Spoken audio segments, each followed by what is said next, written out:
करता हूं, आप सभी का अभिनंदन करता हूं। कैसे हैं आप सब लोग? बहुत अच्छे होंगे, जबरदस्त होंगे और शानदार होंगे। तो कैसी चल रही है आप सबकी तैयारी? तैयारी भी बहुत अच्छी चल रही होगी, खूबसूरत चल रही होगी और शानदार जबरदस्त चल रही होगी। तो इसी तरह से अपनी क्लास को साथियों करते रहिएगा, इसी तरह से चीजों को लेके चलते रहिएगा, जब आपको बहुत मजा आएगा दोस्तों।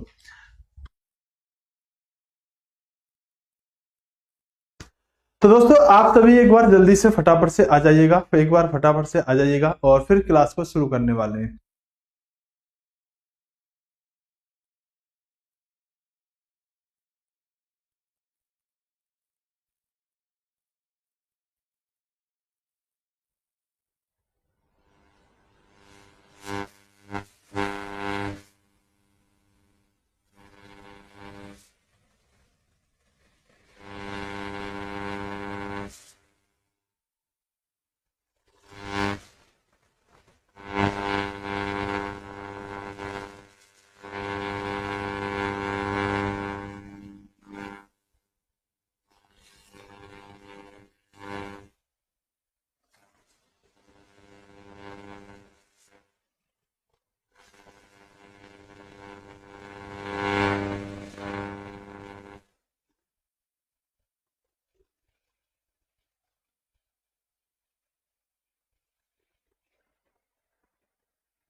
नमस्कार साथियों, स्वागत है आप सभी का, अभिनंदन है। एक बार बताइएगा वॉइस सभी को आ रही है, मेरी आवाज आप सभी तक पहुंच रही है, किसी कोई प्रॉब्लम तो नहीं है? यस का एक बार कमेंट कर दीजिएगा।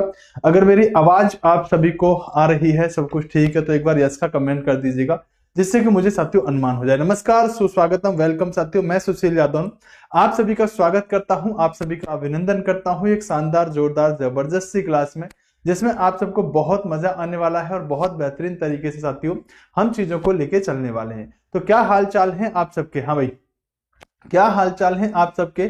जल्दी से एक बार बताइएगा, स्पीड से एक बार बताइएगा, कैसा चल रहा है आप सबका साथियों ये मंजर? तो बहुत सारे बच्चे तो परेशान होंगे, बहुत सारे बच्चे साथ तो खुश भी हो रहे होंगे, और खुश इसलिए हो रहे होंगे कि चलो अच्छा है भाई, चीजें अब आपकी सही जाने वाली हैं। और जो परेशान हो रहे होंगे वो ये सोच रहे होंगे कि भाई ये कैसे चीजें सर सही चली जाएंगी जब तक हमारी एग्जाम क्लियर होकर साथियों जॉब नहीं लगेगी। तो दोस्तों मैं आपको बताना चाहता हूँ, देखो आपकी जॉब भी लगेगी और चीजें बहुत सही भी जाएंगी, लेकिन उसके लिए आपको इंतजार करना पड़ेगा। क्या करना पड़ेगा? उसके लिए दोस्तों आपको इंतजार करना पड़ेगा। तो इंतजार करते रहिएगा, और इंतजार का जो मजा है वो साथियों बहुत बेहतरीन है, जबरदस्त है। चलिए छोड़िएगा, तो शुरू करते हैं दोस्तों, आइएगा। तो उसके लिए क्षमा चाहता हूं दोस्तों, और साथ के साथ बता देना चाहता हूं कि क्लास ना होने का कारण ये था साथियों कि मैं थोड़ा कुंभ स्नान करने के लिए गया था, तो वहां से क्लास होना पॉसिबल नहीं था, तो इसलिए कल हमारी क्लास नहीं हुई थी। ठीक है, बच्चे कमेंट कर रहे हैं कल क्लास क्यों नहीं हुआ था, तो थोड़ा बहुत भैया थोड़ा समय भी देना पड़ता है व्यक्तिगत चीजों को, तो वहां से पॉसिबल नहीं थी। लेकिन मैं अभी अभी जस्ट आया हूं और तुरंत साथियों आपका क्लास ही ले रहा हूं बिना किसी रेस्ट के। तो महाशिवरात्रि की आप सबको बहुत बहुत शुभकामनाएं। बहुत जबरदस्त तरीके से साथियों आप चीजें ले जा रहे होगे।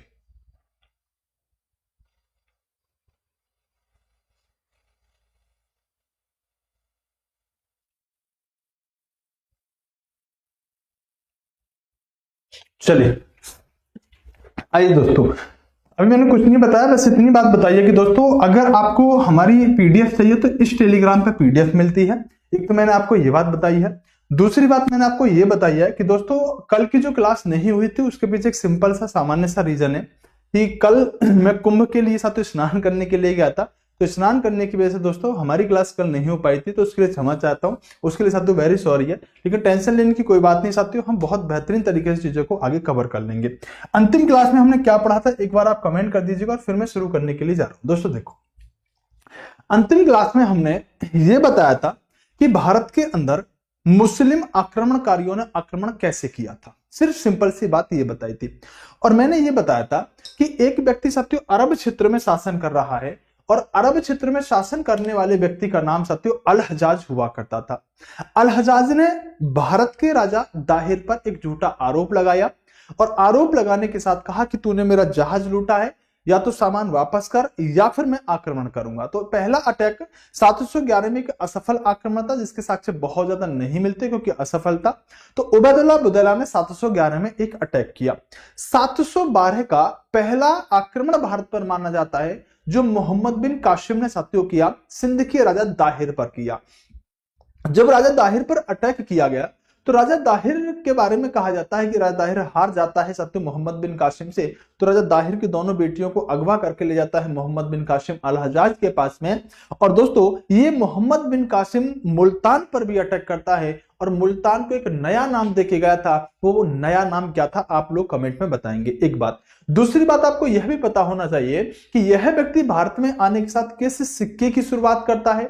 और सबसे very very most important question साथियों कि यह व्यक्ति भारत में मोहम्मद बिन कासिम जो है ये भारत में एक जजिया कर की शुरुआत करता है जो भारत में पहली बार जजिया कर लगाया जा रहा है। जजिया कर का बहुत बड़ा इतिहास है अपने आप में, बहुत बड़ा। कौन आएगा, कौन हटाएगा, ब्राह्मणों पर कौन लगाएगा, सत्य सभी से कौन हटा देगा, बहुत सारी बातें पढ़ेंगे लेकिन सीक्वेंस में हम पढ़ते चले जाएंगे। अभी सिंपल सी बात, मैंने एक बात जानी है कि भारत में जो जजिया कर की शुरुआत पहली बार कोई व्यक्ति कर रहा है तो वो कोई और नहीं कर रहा है, वो साथियों यहां पर आपका मोहम्मद बिन कासिम कर रहा है। अब दोस्तों होगा क्या, सुनो। एक आक्रमणकारी ने भारत पर अटैक कर दिया, नाम था मोहम्मद बिन कासिम। ठीक है सुनील जायसवाल बेटा, ठीक है आप एक बार चीजों को अपनी को देख लो। मोहम्मद बिन कासिम ने अटैक कर दिया। दोस्तों मैं आपको बता के चला हूंगा कुछ क्लास पहले कि दोस्तों जहां से ये व्यक्ति अटैक कर रहे हैं ना वहां पर लुटेरे टाइप के लोग पैदा हो चुके थे। भाई मोहम्मद बिन कासिम ने क्या किया था कि मोहम्मद बिन कासिम ने जो अपनी जो पैगंबर साहब ने जो अरब के क्षेत्र में, सुनील आप बार बार एक कमेंट को बेटा मत करो, ठीक है शांति से पढ़ो, मेरा ध्यान उधर चला जाता है। दोस्तों पैगंबर साहब ने अरब क्षेत्र में इस्लाम धर्म की शुरुआत करी थी यहां के लोगों को संपन्न करने के लिए, लेकिन वो संपन्न तो हुए लेकिन उन्होंने दूसरे देशों पर जाके अटैक करना शुरू कर दिया। और जब अटैक करते थे तो इस्लाम धर्म की प्रचार प्रसार करते थे और वहां से लूटपाट किया करते थे। तो ये सारे लोग जो थे यहाँ के लुटेरे हो चुके थे। अब वहां से एक व्यक्ति ने अटैक किया, बहुत सारा पैसा सोना चांदी लूट के लेके गया। तो जब सोना चांदी लूट के लेके जाएगा मुल्तान को सोने की नगरी, स्वर्ण नगरी नाम देके चला जाएगा, तो अब और लुटेरे अटैक करेंगे कि नहीं करेंगे? बोले सर बिल्कुल करेंगे। तो उसी क्रम में भारत को लूटने के लिए एक व्यक्ति भारत पर अटैक करने के लिए आ रहा है और इस व्यक्ति को साथियों आप महमूद गजनवी के बारे में नाम से जानते हैं। और महमूद गजनवी के बारे में आप 1000 से लेकर 1027 तक पढ़ने का काम करेंगे। तो अगला आज का जो टॉपिक होगा हमारा, इससे मोहम्मद बिन कासिम हमने पढ़ा था, आज हम महमूद गजनवी को पढ़ेंगे। महमूद गजनवी कब से कब तक? तो 1000 से लेकर 1027 तक हम महमूद गजनवी को पढ़ने का काम करते हैं। सिंपल एक बात समझ में तो आ गई कि सर ये भारत पर अटैक क्यों कर रहे हैं? क्योंकि ये लुटेरे टाइप के लोग हैं और भारत को लूटने के उद्देश्य से अटैक कर रहे हैं। दोस्तों आप ये समझो कि 932 ईस्वी का समय हुआ करता था जब अल्तगीन नाम के व्यक्ति ने यामनी वंश की शुरुआत करी। अभी सिर्फ सुनना मेरी बात को ध्यान से। दोस्तों एक व्यक्ति का नाम है, एक राजा का नाम है, इस राजा का नाम है अल्तगीन। क्या नाम है? अल्तगीन। अल्तगीन नाम का व्यक्ति जो है ये सब तो एक वंश की शुरुआत कर रहा है जिस वंश का नाम है यामनी वंश। क्या नाम है? यामनी वंश। तो अगर मैं आपसे ये क्वेश्चन कभी पूछूं कि यामनी वंश का संस्थापक कौन है, तो यामनी वंश का संस्थापक दोस्तों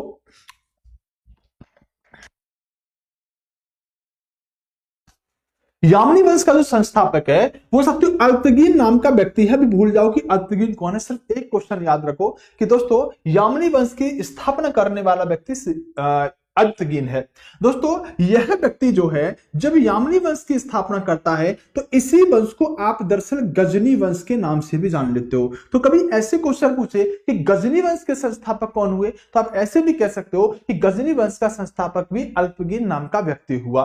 दोस्तों ये जो अल्तगीन नाम का व्यक्ति है ये यामनी वंश यानी कि गजनी वंश की स्थापना कर देता है। और दोस्तों आगे चल के इस वंश को हम पढ़ेंगे, लेकिन यह जान लो कि जिस शासक को हम पढ़ने के लिए जा रहे हैं महमूद गजनवी को, वो महमूद गजनवी एक तुर्की आक्रमणकारी हुआ करता था।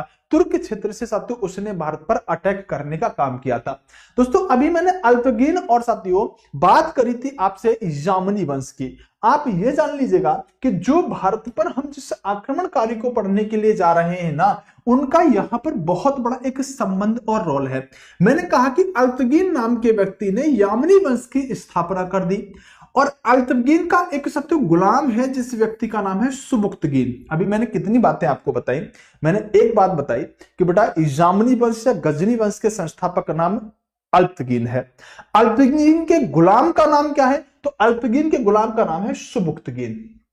क्या नाम है? अल्पगिन के गुलाम का नाम है सुबुक्तगिन और अल्पगिन वह व्यक्ति है जिसने यामनी वंश की स्थापना कर दी। ऐसे समझो, मान लो साथियों, मान लो नहीं, इस एग्जांपल को बाद में देंगे, पहले समझो।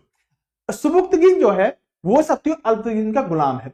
सुबुक्तगिन के मन में एक बार आया कि चलो भाई भारत पर अटैक करते हैं। अभी हम महमूद गजनवी की बात ही नहीं कर रहे। सुबुक्तगिन के मन में आया कि चलो भारत पर अटैक करते हैं और सुबुक्तगिन ने दोस्तों पेशावर के राजा, भारत के क्षेत्र में पेशावर के राजा जयपाल पर अटैक कर दिया। जब जयपाल पर अटैक किया तो इस लड़ाई में क्या हुआ? इस लड़ाई में ये सुबुक्तगिन जो अटैक करने के लिए आया था, यह व्यक्ति साथियों यहां पर मारा गया, इसकी हत्या हो गई। अब समझो उस एग्जाम्पल को। मान लो मेरा कोई यहां पर, मेरा नाम है अल्पगिन, ध्यान से सुनना बेटा, बहुत महत्वपूर्ण क्वेश्चन बनेंगे यहां से। मेरा नाम है अल्पगिन। क्या नाम है? अल्पगिन। अल्पगिन मेरा अगर नाम है तो मैंने एक वंश शुरू किया जिसका नाम है यामनी वंश और इसी को आप गजनी वंश कह देते हो। ठीक है, क्लियर हुआ? मेरा नाम अल्पगिन है और मैंने एक वंश की शुरुआत कर दी जिसका नाम साथियों गजनी वंश या यामनी वंश के नाम से जाना गया। अब मेरा एक गुलाम है जिसका नाम है सुबुक्तगिन। क्या है? मेरा नाम अगर अल्पगिन आपने मान लिया तो मेरा एक गुलाम है जिसका नाम है सुबुक्तगिन। इस मेरे गुलाम सुबुक्तगिन के मन में एक दिन आया चलो भारत पर अटैक करते हैं और इस सुबुक्तगिन ने दोस्तों पेशावर के क्षेत्र में शासन कर रहे राजा जयपाल पर अटैक कर दिया।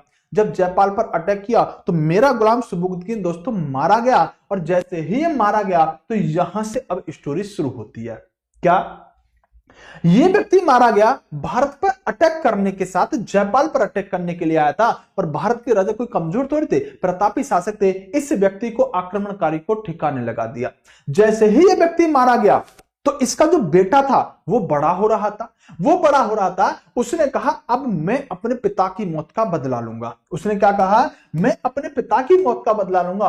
और सुबुक्तगिन जो हुआ करता था, जो अभी मरा है दोस्तों, उसी का बेटा है दोस्तों महमूद गजनवी, जिसको आज हम पढ़ने वाले हैं। तो देखो मैंने कहानी कितने पीछे से उठाई है, जानते हो क्यों उठाई है? बताता हूं, सुनो दोस्तों। मैंने आपसे कहा कि अल्पगिन वंश की शुरुआत जो की गई, यामनी वंश की शुरुआत जो की गई वो अल्पगिन ने करी। और अल्पगिन जो है ये दोस्तों हमारे देश से इसका कोई मतलब नहीं है। बस मतलब इस बात का है कि अल्पगिन का जो गुलाम है सुबुक्तगिन वो महमूद गजनवी का पिता है।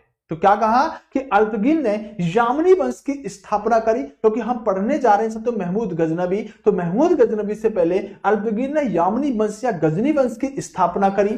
और इस अल्पगिन के गुलाम का नाम था सुबुक्तगिन। सुबुक्तगिन के मन में आया कि चलो भारत पर अटैक करते हैं और इस सुबुक्तगिन ने पेशावर के राजा जयपाल पर अटैक कर दिया। जब जयपाल पर अटैक किया तो साथियों इस सुबुक्तगिन को इस आक्रमण में मौत मिली, इसको मार दिया गया। जब ये मारा गया तो इसके बेटे का नाम है महमूद गजनवी, जो अपने पिता की मौत का बदला लेने के लिए दोस्तों भारत में आ रहा है। तो सुबुक्तगिन महमूद गजनवी का पिता हुआ करता था और अपने पिता की मौत का बदला लेने के लिए महमूद गजनवी ने भारत पर अटैक किया।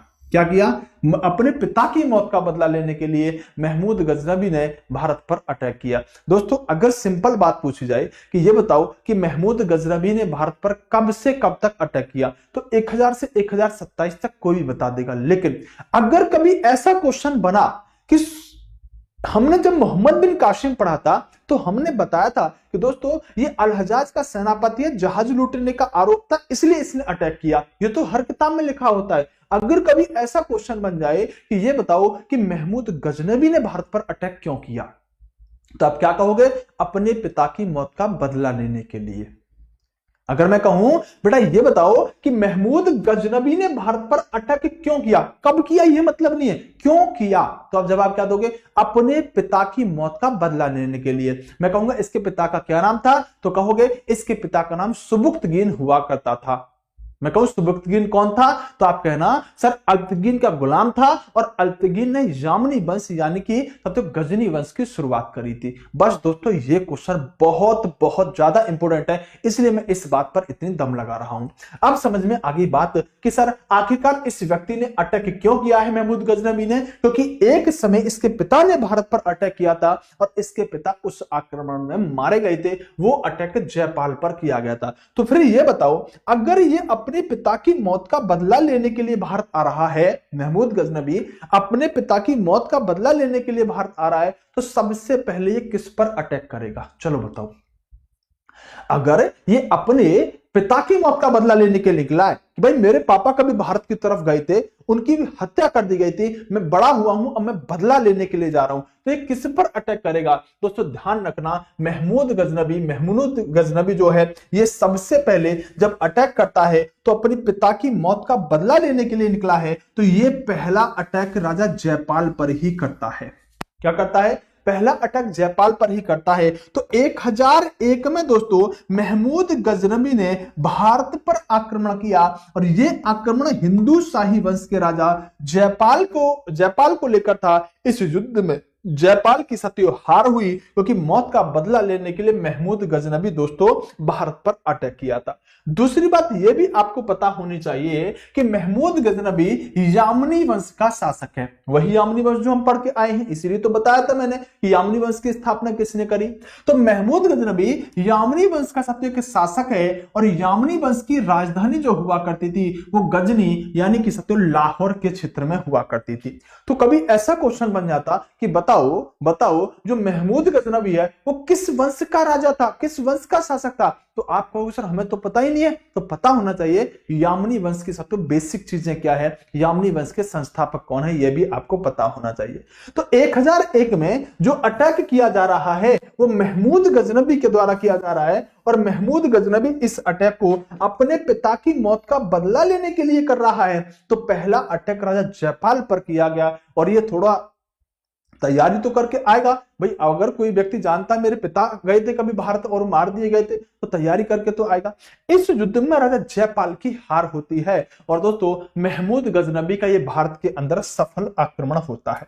दोस्तों एक क्वेश्चन एक परीक्षा के अंदर पूछा गया और उस प्रश्न को देखकर मैं भी शॉक्ड रह गया।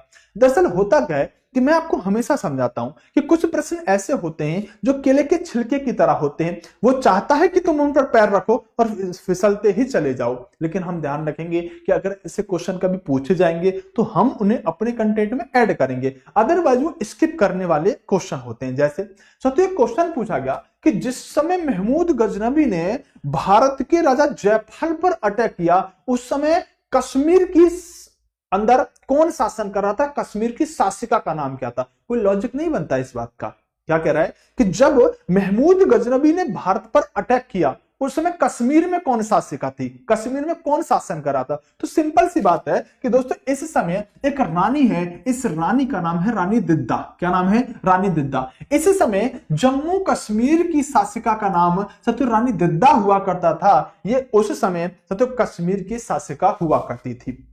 मैंने आपसे कहा यह व्यक्ति दोस्तों 1000 से लेकर 1027 तक बैक टू बैक तक आक्रमण करता रहा है, लेकिन महमूद गजनबी का अगर मैं कहूं कि सबसे भयंकर सबसे जबरदस्त आक्रमण कोई है तो वो कौन सा है, तो आप स्टार लगा के लिखेंगे 1025 में इसके द्वारा किया गया दोस्तों यहां पर सोमनाथ पर आक्रमण। क्या कहेंगे, 1025 में इस व्यक्ति ने एक आक्रमण किया है और उस आक्रमण को आप कहते हैं सोमनाथ मंदिर का आक्रमण। दोस्तों ये आक्रमण जो था महमूद गजनबी ने एक मंदिर पर किया जिसका नाम है सोमनाथ मंदिर। और सर सोमनाथ मंदिर कहां पर पड़ता है, तो आप कहेंगे सर सोमनाथ मंदिर जो है ये आपका गुजरात के अंदर पड़ता है।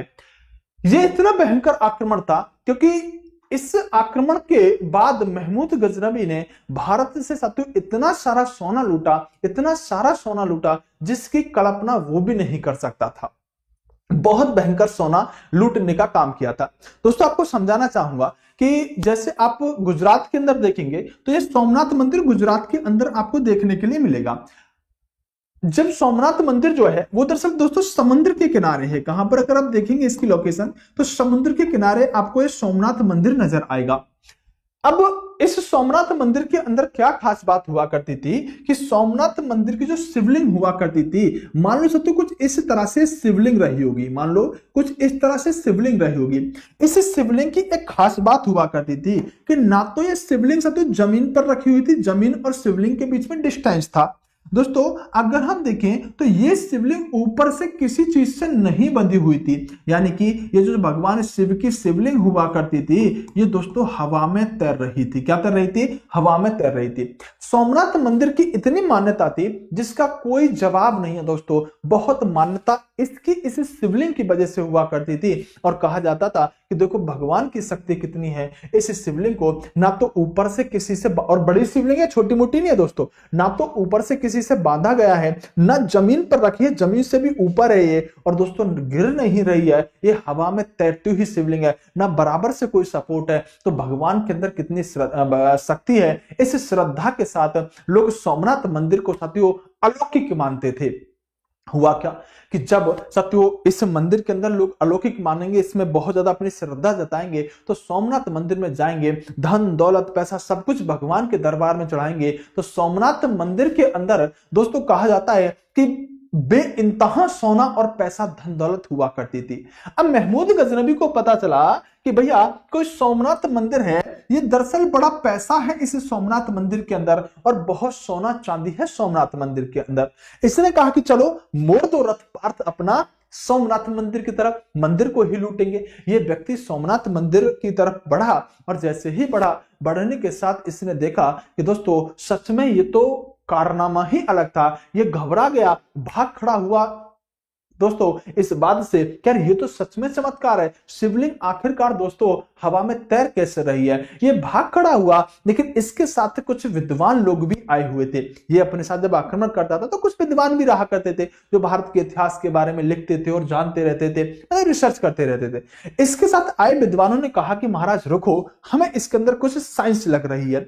इसके साथ जो लोग आए थे उन लोगों ने कहा कि महाराज आप इस मंदिर के जो आसपास की दीवार है ना, उन दीवारों को एक बार गिरवा दीजिए। हमें ऐसा लग रहा है कि इस दीवारों से इस पर साथियों मैग्नेटिक फोर्स लग रहा है, एक चुंबकीय बल लग रहा है, और अगर आप इन दीवारों से को गिरवाएंगे तो हो सकता है शिवलिंग नीचे गिर जाए। दोस्तों ऐसा ही किया गया, ऐसा ही किया गया। ये जो साथियों दीवारें हुआ करती थी इनको नीचे मतलब फुड़वा दिया गया। जैसे ही दीवारें फुड़ी साथियों ये शिवलिंग तुरंत नीचे आके गिर गया।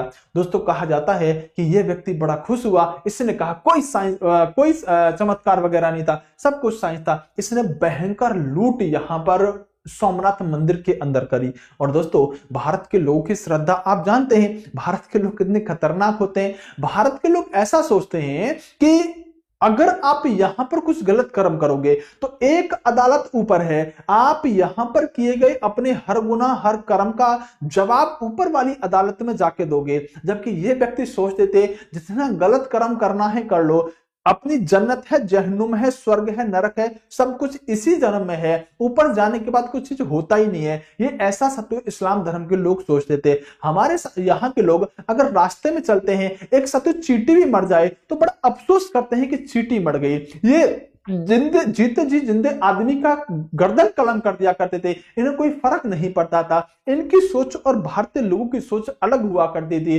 भारतीय लोग साथियों मैं आपको बताना चाहूंगा कि जिस समय सोमनाथ मंदिर लूटा जा रहा है, अगर आप उस समय देखें तो सोमनाथ मंदिर के प्रांगण के अंदर अगर आप साधु संतों की अगर आप संख्या को देखेंगे तो जितनी सेना महमूद गजनबी लेके आया है ना भारत में, उससे कई गुना ज्यादा साधु संत मंदिर के प्रांगण में बैठे हुए थे, मंदिर के कैंपस में बैठे हुए थे। अगर लेके चिमटा लेके कमंडल अगर सीधे पड़ गए होते महमूद गजनबी की तरफ तो महमूद गजनबी की सेना भाग खड़ी होती। आप समझने की कोशिश करो। लेकिन भगवान के अंदर श्रद्धा भारतीय लोगों की आप जानते जानते हैं सुभान अल्लाह। दोस्तों ये भारत के लोग कहते हैं कि अगर महमूद गजनवी आया सेना लेकर तलवार लेकर आ रहा है, भारत के लोग बैठकर देख रहे हैं, कह रहे मंदिर लूटेगा, भगवान का घर है, भगवान इसे माफ नहीं करेगा। ये अपना कमांडर चिमटा लेकर बैठे हैं, वो मंदिर लूट रहा है, वो दीवार तोड़ रहा है, और भारत के लोग क्या कह रहे हैं? भारत के लोग कह रहे हैं सत्यानाश हो जाएगा इसका, भगवान इसे नहीं छोड़ेगा।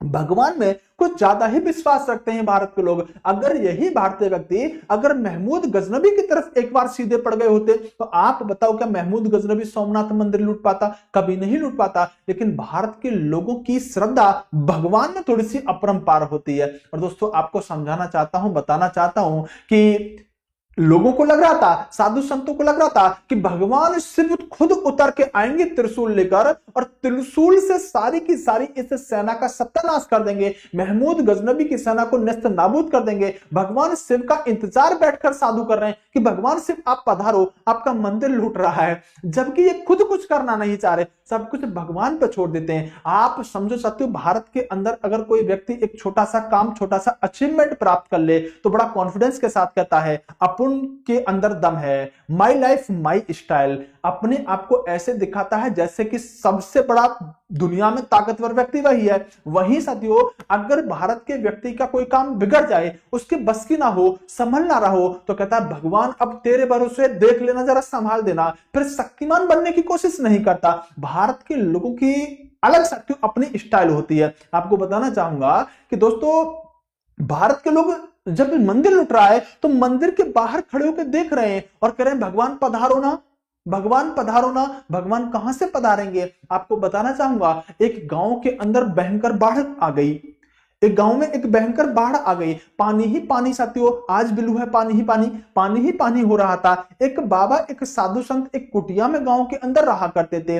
बाबा को पता चला बाढ़ आ गई है, बाढ़ का पानी बढ़ता जा रहा है। बाबा भगवान का साथियों ध्यान बहुत लगाया करते थे, भगवान पर अटूट विश्वास था, क्योंकि पूरा जीवन ही भगवान को समर्पित बाबा ने कर दिया था, पूरा जीवन समर्पित कर दिया था। बाबा इंतजार कर रहे हैं कि अरे पानी बढ़ रहा है, मेरा क्या बिगाड़ेगा, मुझ पर भगवान की नजर है, मुझ पर भगवान की कृपा है, पानी मेरा क्या बिगाड़ेगा। पानी बढ़ता गया, पानी बढ़ता गया। पूरे गांव के लोग अपना सामान लेकर, अपना सत्य बिस्तर गोल करके जाके एक ऊंची पहाड़ी पे जाके खड़े हो गए। पानी बढ़ रहा है, गांव डूबना है, और बाबा कुटिया में बैठकर सिर्फ एक बात कर रहा है, अरे भगवान है ना, मैंने पूरा जीवन भगवान को दिया है, मुझे भगवान बचाने खुद आएंगे, मेरा कोई क्या बिगाड़ सकता है। पानी बढ़ता गया, बाबा बैठे रहे, पानी बढ़ता गया, बाबा बैठे रहे, पानी बढ़ता गया, बाबा बैठे रहे। दोस्तों देखते देखते पानी यहां तक आ गया। जब पानी यहां तक आ गया तो एक बच्चा नाव लेके गुजर रहा था, ऊंचे टापू की तरफ जा रहा था। बच्चा बाबा को देखा, बाबा को देखकर नाव बाबा के पास लेके गया, बोले बाबा पानी बढ़ रहा है, बैठो। बाबा ने कहा भगवान खुद आएंगे। बाबा ने क्या कहा? भगवान खुद आएंगे। बाबा ने कहा, बच्चे ने कहा बाबा बैठ जाओ, पानी बहुत तेज बढ़ रहा है। बाबा ने कहा अरे मुझे भगवान पे विश्वास है। बच्चे ने फिर कहा बाबा बैठना है तो नाव में बैठ जाओ, मैं निकलता हूं। बाबा ने कहा कि तुझे बोला नहीं एक बार, मुझे भगवान पे विश्वास है, भगवान खुद बचाने के लिए आएंगे। बच्चा नाव में चप्पू लगा के आगे बढ़ गया। देखते देखते पानी यहां यहां यहां और यहां। बाबा, राम नाम सत्य है, बाबा ऊपर पहुंच गए, बाबा एक्सपायर कर गए। बाबा जब एक्सपायर किए, बाबा की मुलाकात ऊपर जाके मानो भगवान से हुई। भगवान से सबसे पहला क्वेश्चन बाबा का, क्या लगता है आपको? पूरा जीवन तुम्हें दिया, अंतिम समय पे मुझे बचाने के लिए नहीं आए। किस बात की भक्ति, किस बात का विश्वास, कैसे तुमको मैं मानूं कि तुम हो? आप बताओ, जब मुझे अंतिम समय में तुम्हारी जरूरत थी, मैं डूब रहा था, गांव में बाढ़ आ गई थी, मेरा विश्वास तुम बता, तुम मुझे बचाने तक नहीं आए। भगवान ने जवाब दिया, बोले आया तो था, 3 बार कहा था नाव में बैठ जा, तू बैठा था क्या? तो जरूरी नहीं है कि भगवान भगवान के रूप में ही आए। बच्चा 3 बार बाबा से कह रहा था बैठ जाओ, बाबा कह रहा भगवान बचाने के लिए आएंगे। ये लोग तमाशा देख रहे हैं, मंदिर लूटा जा रहा है, बोले भगवान खुद आएंगे। भगवान कहां से आएंगे आप मुझे जरा बताओ? आएंगे क्या? नहीं आएंगे। मंदिर लूटा गया और भयंकर लेवल पर मंदिर लूटा गया। दोस्तों भारत के अंदर यही प्रॉब्लम हुआ करती थी। ये व्यक्ति, ये मैंने कहा कि ये व्यक्ति का गर्दन कलम करने से पहले नहीं सोचा करते थे कि इसका इंतकाम क्या होगा। और भारत का व्यक्ति चींटी मरने पर सोचता है कि मेरे पाप लगेगा। समस्या हो रही थी। दोस्तों इस व्यक्ति ने मंदिर लूटा, मंदिर नहीं लूटा। दोस्तों कहा जाता है कि भारत के मंदिरों की मूर्तियों को तोड़वा के दोस्तों गजनी में ले जाके साथियों सीढ़ियों पर बिखरवा देता था। लोग पैर रख के भगवानों की मूर्तियों पर चढ़ते थे। इस व्यक्ति को मूर्ति भंजक कहा जाता है, मूर्ति तोड़ने वाला, बहुत भयंकर आक्रमणकारी है महमूद गजनबी। लेकिन भारत के अंदर सब साधु संत बाबा जैसे लोग थोड़ी हुआ करते थे। कुछ लड़ाकू कौम, कुछ ताकतवर कौम, कुछ शक्तिशाली लोग भी सत्य भारत के अंदर पाए जाते हैं। कहा जाता है कि 12 बजे के बाद इनका बुद्धि का संतुलन थोड़ा इधर उधर होता है। ये व्यक्ति मंदिर लूट के लेके जा रहा था, रास्ते में इसकी मुलाकात कुछ जाटों से हो गई और जाटों ने कहा कि सबकी आती नहीं और हमारी जाति नहीं स्टाइल। आपको बताना चाहूंगा कि यहां पर यह समस्या हुई कि जाटों से इसकी मुलाकात हो गई और मैंने बताया कि जाट मतलब एक लड़ाई। कहते हैं कि अनपढ़ जाट पढ़ा जैसा और पढ़ा जाट जैसे खुदा जैसा। तो अब यह व्यक्ति महमूद गजनबी जाटों से भिड़ गया। जाटों ने देखा कि मंदिर लूट के लेके जा रहा है, जाटों ने साथियों इसको पकड़ के कूटना शुरू कर दिया। बोले मंदिर लूट के लेके जा रहा है। दोस्तों कहा जाता है कि कुटाई तो की, जो सामान लूट के लेके जा रहा था उसमें से बहुत सारा सामान जाटों ने रख लिया। ये व्यक्ति लूटने के बाद भी जाटों से, मतलब मंदिर लूटने के बाद खुद जाटों से लूट गया। लेकिन व्यक्ति बड़ा खतरनाक था, लुटेरा टाइप का था। इसने कहा जाटो मैं तुम्हें नहीं छोड़ूंगा। इस व्यक्ति ने अपना 1027 में अंतिम आक्रमण किया और अंतिम आक्रमण जो कि महमूद गजनबी ने भारत पर किया था वो इन जाटों के विरोधी किया था, क्योंकि सोमनाथ मंदिर लूटकर ले जाते समय इस व्यक्ति को जाटों ने लूटा था। बदला लेने के लिए अंतिम आक्रमण 1027 पर महमूद गजनबी ने भारत पर जाटों के खिलाफ इसने अटैक किया था। यह इसका अंतिम आक्रमण माना जाता है। 1 जाट, 2 जाट मौज, 3 जाट कंपनी, 4 जाट फौज। हाँ, अगर 50 जाट हो गए तो फिर दुनिया विश्व। क्लियर है? चलो, तो दोस्तों आपको एक बात और बताना चाहूंगा कि जिस समय सोमनाथ मंदिर लूटा गया था उस समय साथियों कौन व्यक्ति शासन कर रहा था? उस समय भीम प्रथम, ये चालुक्य वंश का शासक था जो उस क्षेत्र पर साथियों गुजरात वाले क्षेत्र पर शासन करने का काम कर रहा था। तो क्वेश्चन ऐसा बनेगा कि जब महमूद गजनबी ने आक्रमण किया सोमनाथ मंदिर पर तो उस समय वहां पर कौन राजा शासन कर रहा था, कौन व्यक्ति शासक हुआ करता था? इस व्यक्ति का नाम भीम प्रथम हुआ करता था। यहां तक की बातें समझ में आई, क्लियर हुई? आपको कोई समस्या, कोई दिक्कत साथियों यहां तक होनी नहीं चाहिए, क्योंकि ये व्यक्ति लुटेरा टाइप का व्यक्ति है। इस व्यक्ति ने भारत पर दोस्तों कितनी बार, इस व्यक्ति ने भारत पर दोस्तों 17 बार अटैक किया था। कितनी बार? 17 बार इस व्यक्ति ने अटैक किया था।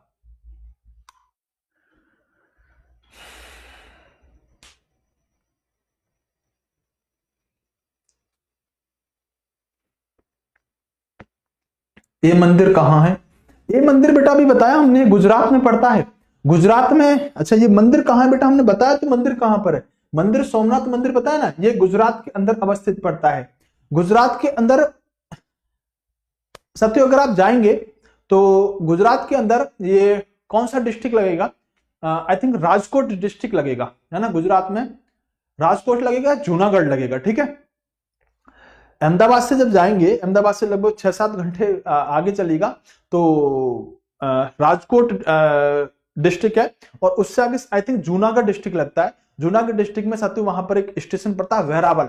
वेरावल से अगला एक स्टेशन पड़ता है साथियों सोमनाथ के नाम से। अभी तो उसको दोबारा से बनाया जा रहा है, तो अभी जब अगर आप जाएंगे तो आपको वेरावल स्टेशन पर ही ट्रेन रुक जाती है। जो आपका सोमनाथ स्टेशन है तो सोमनाथ तक ट्रेन नहीं जाती, तो वेरावल से उतर के ऑटो से फिर आप जाएंगे तो आप साथियों जब आगे पहुंचेंगे तो वहां सोमनाथ मंदिर समुद्र के किनारे देखने के लिए मिलेगा। गुजरात के अंदर ये आपको देखने के लिए मिलेगा। ठीक है। हाँ, सोमनाथ स्टेशन है, लेकिन सोमनाथ अभी बेटा बंद कर दिया। सोमनाथ तक आप नहीं जा सकते, स्टेशन तक नहीं जा सकते, तो दोबारा से बनाया जा रहा है सोमनाथ स्टेशन को। कुछ स्टेशनों का भी आधुनिकीकरण किया जा रहा है ना, तो उसमें सोमनाथ को भी किया जा रहा है। गुरुजी आपके पढ़ाने का तरीका सबसे अलग है, आपसे पढ़कर मजा आ रहा है। हाँ बेटा, आना भी चाहिए। देखो, सोमनाथ मंदिर बनाने के संबंध में अगर मैं बात करूं ना, तो सोमनाथ मंदिर के बनाने के संबंध में कई सारे राजाओं का नाम जोड़ा जाता है ना? क्योंकि इसको तोड़ दिया फिर दोबारा बनाया, है ना? तो कई सारे व्यक्तियों का नाम इसके साथ जोड़ा जाता है, एक व्यक्ति नहीं कह सकते।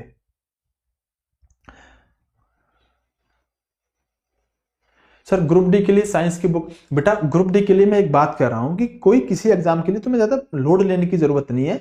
आप जितना मैं पढ़ा रहा हूं बस उतना कवर करते चलो यारो। अगर आपको कोई भी किताब लेनी है तो एक किताब ले लो, कोई भी जिसमें अच्छी थ्योरी हो, ठीक है। मैं किसी किताब का नाम यहां से लेना इसलिए नहीं चाहता क्योंकि क्या पता आपके पास ऑलरेडी कोई किताब हो और मैं किसी किताब का नाम लूं फिर आप उसे लेने के लिए भागो। आपके पास जो भी किताब हो, थ्योरी की क्लास होनी चाहिए। आप एक किताब को ज्यादा बार पढ़ने की कोशिश करो। आप ये मत सोचो कि गुरुजी ने ये बता दी ये पढ़ लूं, ये बता दी ये पढ़ लूं, नहीं। आप किसी भी किताब को अगर 10 से 12 बार पढ़ के मुझे दिखा दो, कोई भी किताब तुम्हारे पास हो, आपकी जीके खुद स्ट्रांग हो जाएगी। एक किताब को ज्यादा बार, मतलब कम किताब लो उसको ज्यादा बार पढ़ने की कोशिश करो, ज्यादा किताबों को कम बार पढ़ने की कोशिश मत करो। जो भी किताब है उसको साथियों आप ज्यादा बार पढ़ो, 3-3 4-4 बार। जैसे एक बार खत्म होगी फिर से पढ़ना शुरू कर दो, खत्म होगी फिर से पढ़ना शुरू कर दो। इन द एंड आपके दिमाग में चीजें छप जाएंगी, ठीक है।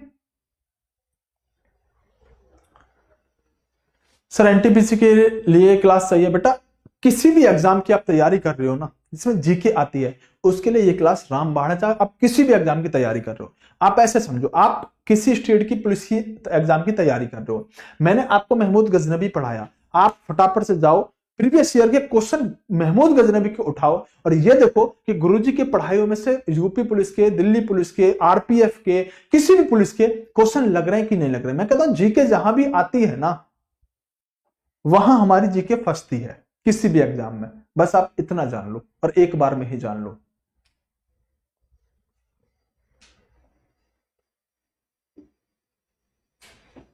नरेश सुमन कह रहे हैं मैं दूसरे के मोबाइल से पढ़ रहा हूं। बिल्कुल बेटा पढ़ो,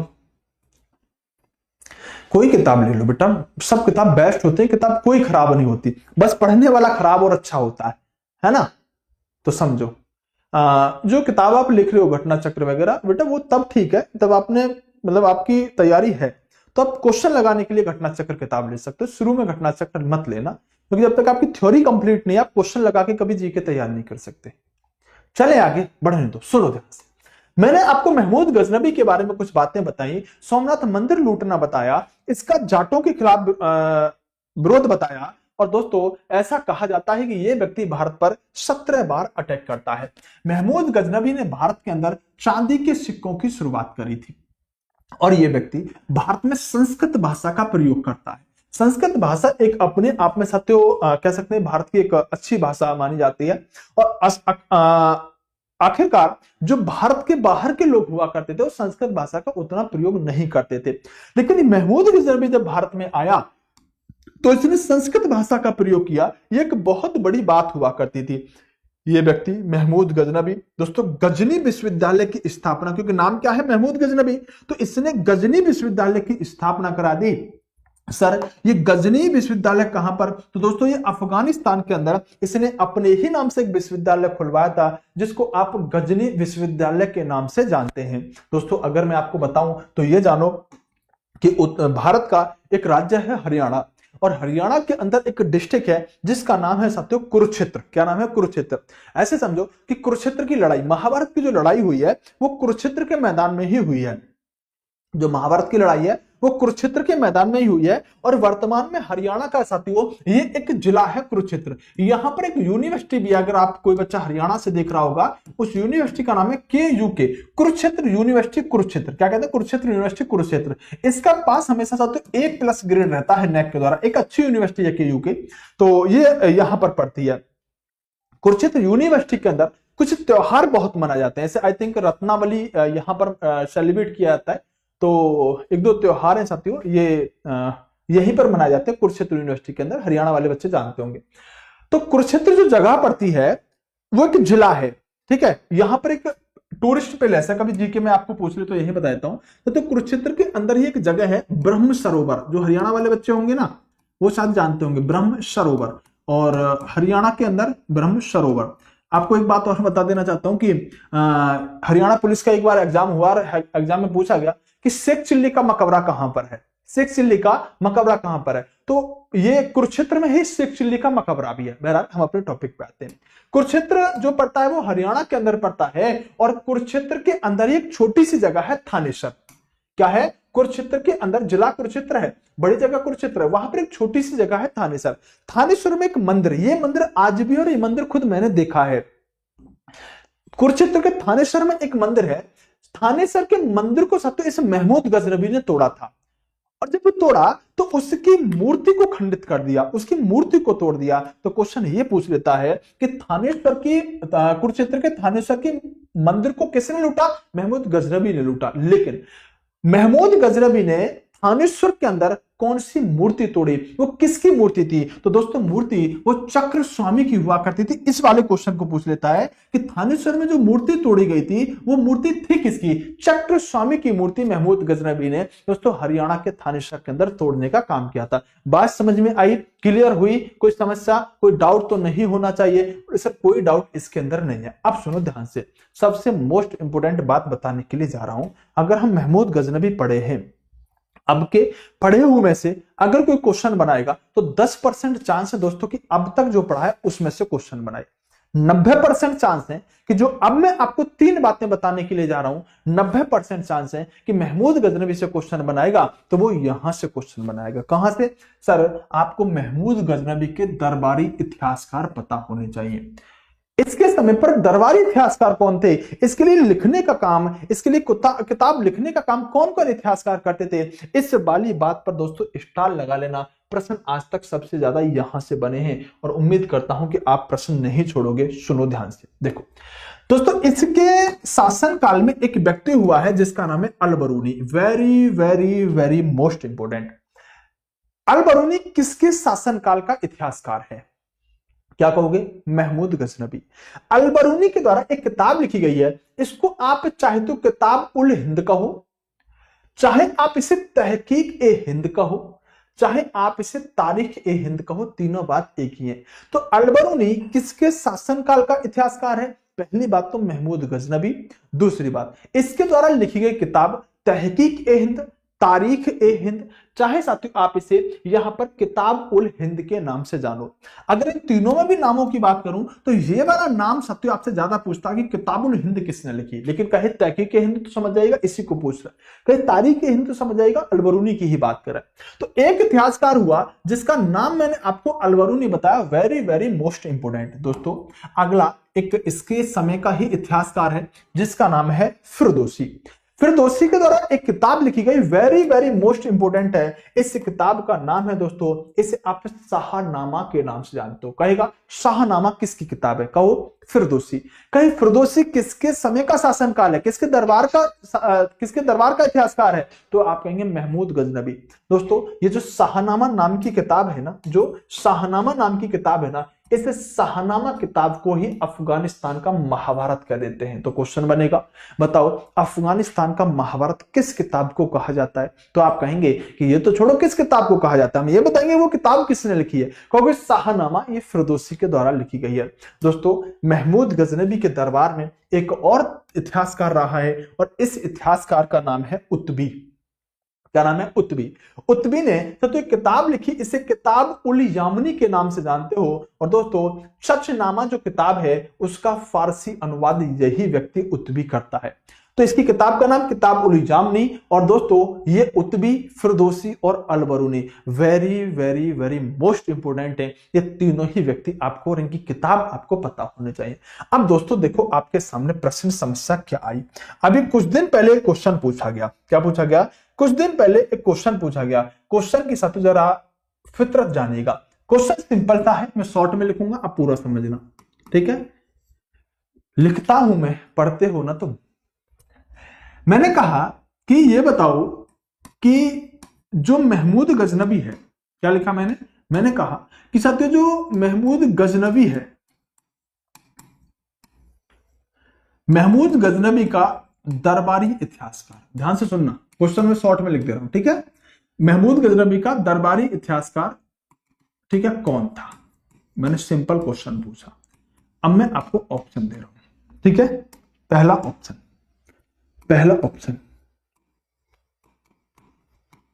अलबरूनी। सोच समझ के आंसर देना मेरे लालो। तुम ऐसे लाल हो जो कभी भी पीले नहीं पड़ सकते। अलबरूनी, उत्बी,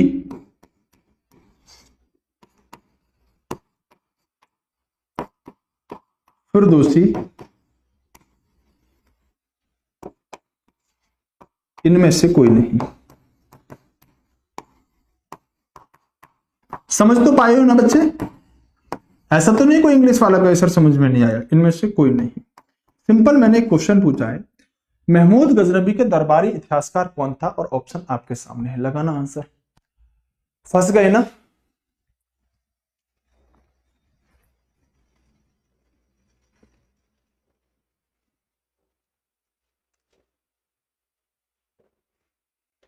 बहुत बढ़िया, कुछ बच्चे समझ पा रहे हैं बात को। इकरा अल-बरूनी 100%। अब आप कहोगे सर ये क्या किया तुमने, ये तो चीटिंग करी हमारे साथ। अभी तो तुमने कहा कि महमूद गजनबी के दरबारी इतिहासकार अल-बरूनी, उतबी और फिरदौसी थे, और अब तुम कह रहे हो कि महमूद गजनबी का दरबारी इतिहासकार कौन था। तो यहां पर एक ऑप्शन आपको डालना चाहिए ना कि ये सभी है। यही गलती हुई है क्या मुझसे? यहां पर एक क्वेश्चन डालना चाहिए ना, मेरे को एक ऑप्शन ऐसे लिखना चाहिए ना, ये सभी, तो आप फटाफट से उससे आंसर मार दोगे। मुझे भी ऐसे ही लगा जब ये क्वेश्चन मैंने साथियों आज से 3 साल पहले देखा था। मैंने कहा क्वेश्चन के अंदर शायद कुछ मिस्टेक रही है, यहां एक ऑप्शन होना चाहिए इनमें से कोई नहीं। लेकिन मैंने कहा जिस एग्जाम में क्वेश्चन पूछा गया वो कमीशन तो गलती नहीं कर सकता, वो कमीशन तो नहीं गलती कर सकता। मैंने इस क्वेश्चन पर रिसर्च करी और ये क्वेश्चन हूबहू इसी ऑप्शन के साथ एग्जाम में आया था। बता इसलिए रहा हूं कि ये क्वेश्चन आपको प्रीवियस ईयर में कहीं ना कहीं किसी किताब में देखने के लिए मिलेगा, और हो सकता है कि आपके पेपर के अंदर भी ये क्वेश्चन देखने के लिए मिल जाए। तब इस कंडीशन में आंसर क्या लगाना है? तब इस कंडीशन में आपको आंसर उत्बी लगाना है। क्या लगाएंगे? तब इस कंडीशन में आपको आंसर उत्बी लगाना। सर क्यों? कोई थॉट हो, कोई इसका एविडेंस हो, कोई प्रूफ तो हो, हम क्यों उत्बी लगाएंगे? तो दोस्तों बताना चाहूंगा कि ये इसके समकालीन थे, अल-बरूनी और फिरदौसी। उत्बी इसके दरबार में बैठ के लिखता था, उत्बी इसके दरबार में रह के लिखता था। तो जब भी इस ऑप्शन के साथ क्वेश्चन बने तो आपको आंसर उत्बी लगाना पड़ेगा। मेरी बात समझ में आई कि नहीं आई? आप ये बताओ, मेरी बात समझ में आई कि नहीं आई? हाँ और ना में एक बार जल्दी से मुझे जवाब दे दो, हाँ और ना में एक बार मुझे जवाब दे दो। इसलिए मैंने अपने कंटेंट में उस दिन ऐड किया था। मुझे आज भी याद है कि दोस्तों अगर महमूद गजनबी का दरबारी इतिहासकार पूछा जाए तो उत्तर आपको उत्बी देना है, जब बाकी के साथ तीनों इसके दरबार के ही लोग दिए गए हों। ध्यान रखिएगा दोस्तों, 1030 वह समय हुआ करता था जब महमूद गजनबी की दोस्तों मृत्यु हो जाती है, जब महमूद गजनबी इस दुनिया के अंदर नहीं रहते हैं। यहां तक किसी को कोई डाउट है तो एक बार फटाफट से बताओ। और छोटी सी साथ एक रिक्वेस्ट, एक आप सबसे आग्रह कि वीडियो को लाइक नहीं किया है तो बेटा फिर कर दिया करो, ठीक है? चैनल सब्सक्राइब करके वीडियो लाइक करके बैठा करो। क्लास कैसी लगी कमेंट बॉक्स में बेटा आजकल बता नहीं रहे हो, आप बताया करो। कैसे आपको कॉन्सेप्ट से चीजें समझ में आ रही हैं, कैसे मैं जो जिस तरह से चीजें याद करवा रहा हूं कि क्लास में ही याद हो रही हैं कि नहीं हो रही, या दिमाग में छपता है कि पूरा नहीं छपता। ऐसा तो नहीं है कि आपको साथियों बोरिंग सा लगता हो। अगर कोई भी समस्या दिक्कत है तो आप जरूर साथियों बताया करो, और बताया करो क्लास में कंटेंट कैसा है, क्वालिटी कैसी है, क्लास आपको कैसी लग रही है, वो आप जरूर बताया करो, ठीक है? तो ये सब चीजें थी जो आपको बहुत बेहतरीन तरीके से समझ में आई। महमूद गजनबी हमने इस कदर पढ़ दिया है कि अब साथियों शायद आपको महमूद गजनबी पढ़ने की किसी से दोबारा जरूरत नहीं पड़ेगी। अगर जरूरत पड़ेगी तो भैया वो हमसे ही पड़ेगी। कहां पर? पेड बैच में।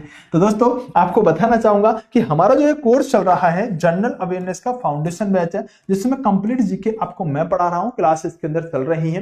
दोस्तों इसमें आप अगर रेलवे के अलावा किसी भी एग्जाम की तैयारी कर रहे हैं या रेलवे के अन्य एग्जामों की तैयारी कर रहे हैं तो आप इस बैच में जनरल अवेयरनेस के में जुड़ सकते हैं। एक जबरदस्त बैच आपके लिए बनाया गया, क्योंकि इसके अंदर साथियों कंप्लीट थ्योरी और क्वेश्चन की चीजें रहेंगी, क्वेश्चन भी रहेगा, थ्योरी भी रहेगी।